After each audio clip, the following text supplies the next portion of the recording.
Я с детства хотела играть на фортепиано. Буквально в прошлом году, ближе к своему дню рождения, я думаю, ну, уже взрослая, могу себе позволить, почему бы нет.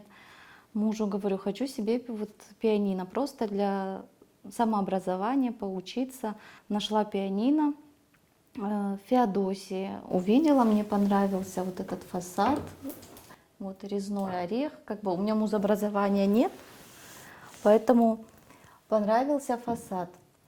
И как бы я выбирала по наружке. Клавиши западали. И в итоге я долго искала настройщика, не могла найти, как бы у нас тут в Судаке тяжело. Искала настройщика, нарвалась на Сейранага Гафарова в Симферополе. Его золотыми руками вот это фортепиано снова ожило. Весь механизм он отреставрировал, настроил, и оно зазвучало. А по внутреннему механизму, он мне говорит, когда мне продали, мне сказали, оно где-то середины прошлого века. А вот мне мысль все не дает покоя.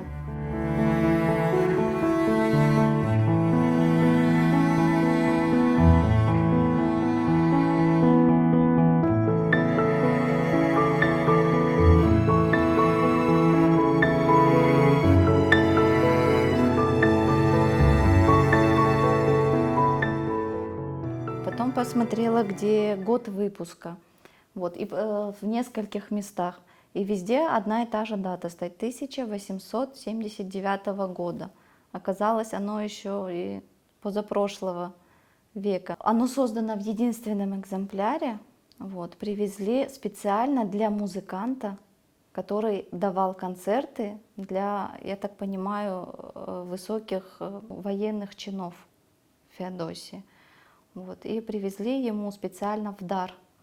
Вот, это было во время войны. Насколько мне известно, сделана вот эта резьба орех, клавиши слоновая кость.